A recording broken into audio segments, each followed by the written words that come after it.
Le film De Gaulle ne sert à rien. Le film De Gaulle est vide, le film De Gaulle est lisse, est creux, plat. Je m'explique. Ils ont montré De Gaulle amoureux, ils ont montré De Gaulle droit, ils ont montré De Gaulle parfait. Alors que De Gaulle n'était pas parfait. De Gaulle avait ses failles. Putain, au tout départ, on a le droit à un De Gaulle amoureux, avec sa chère et tendre Yvonne. Yvonne qui s'occupe de sa fille trisomique, et qu'on appuie vachement sur la maladie de la fille qui est trisomique. Et ça, je trouve ça dégueulasse. On fait des gros plans sur son visage, on fait des plongées dessus. Il y a même un moment où Yvonne et Charles de Gaulle apprennent la maladie de leur fille. Ils se barrent du bureau et Yvonne fait une petite intervalle en regardant la cour. Et dans cette cour, il y a que des enfants trisomiques. Et on va avoir droit à 5 focus sur les enfants trisomiques. Et des plans subjectifs, donc le regard d'Yvonne. Et c'est des plans très serrés sur eux, des plombs, limite c'est des plongées, des légères plongées. Tout ça pour les montrer en position de faiblesse et dire que, attends, regardez comment c'est triste, regardez comment c'est si, regardez comment c'est horrible. Et en plus de ça, on rajoute une bonne musique de violon bien mélancolique.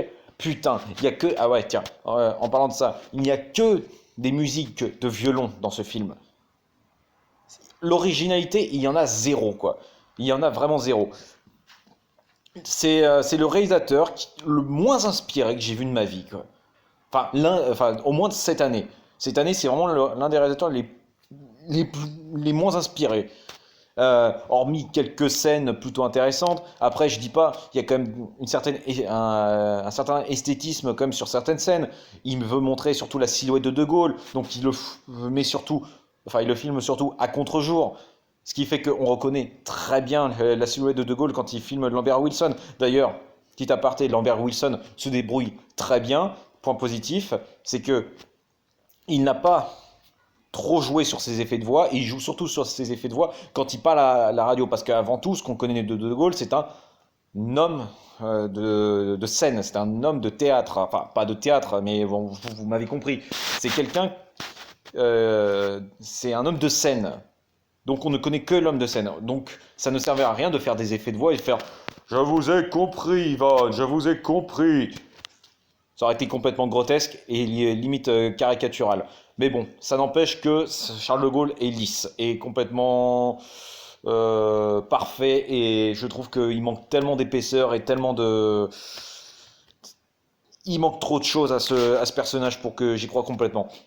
Même si j'avoue que les acteurs se débrouillent comme ils peuvent. Wilson se débrouille bien, même très bien même. Il ne tombe pas dans la caricature. Les autres acteurs... Carré n'a pas un grand texte, personne n'a un grand texte, tout le monde se débrouille comme il peut, parce que des textes aussi pompeux, aussi gnangnan et niais, franchement c'est compliqué de jouer avec ça. Enfin bon, voilà, t'as l'impression de voir tout le monde en train de réciter un texte. Non, non, je n'exagère même pas, parfois on sent tellement le texte derrière que les mecs ils savent pas comment se dépatouiller avec. En plus, si je reviens sur le côté trisomique, à la toute fin, on a un panneau de texte qui dit la fille de Charles et d'Yvonne est morte à 20 ans, et après cela, Yvonne devient fondatrice d'une association sur les enfants handicapés. Ça, par exemple, ils auraient pu nous le montrer, au lieu de faire un vieux panneau pourri. Oui, on aurait pu nous le montrer Yvonne. On aurait pu montrer la mort de leur fille. On aurait pu montrer Yvonne en train de construire ça. Ça aurait été très important. Ça aurait été un peu plus important et plus intense que de montrer Yvonne en train de partager des petits moments de cueillette dans le jardin. En plus des scènes de cueillette qui durent des plombes à chaque fois que je... En fait, on alterne les scènes entre De Gaulle qui négocie justement avec Churchill, le président de la République Renault, et Pétain. Et Et on alterne entre ça et justement les scènes d'Yvonne. Et je ne voulais pas avoir les scènes d'Yvonne tellement qu'elles étaient niaises, pompeuses et tout. Hormis quelques-unes, j'avoue que la scène, comment dire, la scène du cauchemar d'Yvonne était très bien réalisée. Elle avait une certaine esthétique vraiment très bien amenée. C'était assez sombre. Il y avait une couleur rouge très menaçante parce qu'on voyait dans ce cauchemar les soldats allemands piller la baraque d'Yvonne, tout manger, tout boire, tout fumer, et en même temps, la scène nous suggère que ouais peut-être qu'ils sont en train de s'amuser un petit peu avec l'un des membres de la famille d'Yvonne. Il y a cette scène, il y a aussi la scène justement où le fils d'Yvonne dit à Yvonne de s'arrêter, enfin, parce qu'ils sont en voiture, il sort pour aller voir ce qu'il a vu. En fait, on voit que c'est une étendue de cadavres. En fait, il y a un cheval mort, il y a des habitants morts. On voit les conséquences de la guerre, on voit ce que ça fait. Et moi, j'ai trouvé que cette scène, à ce moment, je me suis dit, ah bah putain, ouh, là, le réalisateur dit, ah ok, là, on commence à y aller. Même si j'ai trouvé ça timide, je me suis dit, allez, on y va quand même et tout, parce qu'on n'est pas très près non plus, on va dire, du sujet, quoi. On est assez quand même éloigné. Hormis quelques plans subjectifs sur du gamin. Mais après, voilà. Après, il y a un plan super classe, un plan en plongée où on voit bien toute l'étendue. Après, il fait assez fake parce que tu as l'impression que tout a été mis là exprès, quoi. T'as pas l'impression que ça fait naturel. Enfin bon. Mais au moins, cette scène a le mérite de nous montrer quand même des choses. Après, je suis pour la suggestion, quoi. Il n'y a pas de souci. J'aime bien suggérer, j'aime bien que qu'on mette des coups de feu hors champ, qu'on mette des coups de canon hors champ. Mais le truc, c'est qu'ils l'ont fait, mais pas pour nous suggérer la violence, et pas pour nous montrer aussi l'étendue des dégâts en nous la montrant explicitement après. Non, ils l'ont fait parce qu'ils n'avaient pas de moyens. Je vous jure que j'ai l'impression que ce film n'a pas de moyens. Déjà, les CGI sont dégueulasses. C'est-à-dire que un moment, Yvonne et sa famille fuient la France, se retrouvent à Brest, dans le port de Brest, et prennent un bateau néerlandais pour partir quelque part. Et durant leur escale, le bateau s'arrête, éteint toutes les lumières, et Yvonne va regarder dans le hublot, enfin par le hublot. Et nous, qu'est-ce qu'on voit, spectateur? On voit que le reflet d'Yvonne. En fait, au niveau de la caméra, ils ont fait le point sur le reflet d'Yvonne dans le hublot, et tout ce qui se trouve dehors a été flouté. Ce qui fait que si on avait montré ce qui se passe dehors, on aurait vu des flammes en CGI, on aurait vu des bateaux en CGI, et le problème c'est que ça aurait été fait dégueulasse parce que les Français ne savent pas ou n'ont pas les moyens de faire des effets spéciaux potables. Déjà que les effets spéciaux américains sont parfois à la limite parce que parfois tu sens bien que c'est pas de la matière et tu sens que les acteurs ne peuvent pas toucher le truc. Mais là, en France, on est vraiment mais nul à chier quoi. Il faut vraiment limite assombrir le truc ou le flouter pour vraiment rendre le truc un peu crédible quoi. Voilà. Après, il y a aussi une scène plutôt intéressante avec Charles de Gaulle justement qui parle à un de ses hommes de main.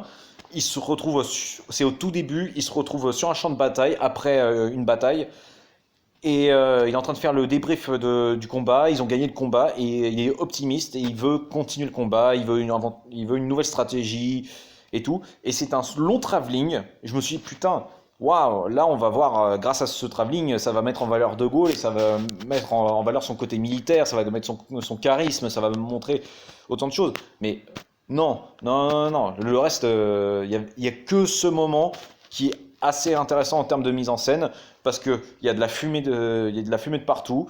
On ne voit pas spécialement tout. Il n'y a pas grand-chose en arrière-plan. De toute façon, on va se l'avouer, ce qu'il y a derrière, il n'y a rien parce qu'ils n'ont pas les moyens. Mais ça a le mérite d'avoir de la gueule. Je trouve que ce plan, il a de la gueule. Et non, à part ça, on n'aura que des scènes de discussion, des chants contre chants qui n'ont super classiques, qui n'ont aucun sens. Le réalisateur ne sait clairement pas quoi faire de cette histoire. C'est très mélo, la musique est de basse qualité, elle est complètement oubliable. Les acteurs se débrouillent comme ils peuvent. Il y a deux trois plans classe, mais deux, trois scènes classe, mais à part ça, c'est pas très aéré. Il y a un plan ou deux de paysage, mais c'est vraiment.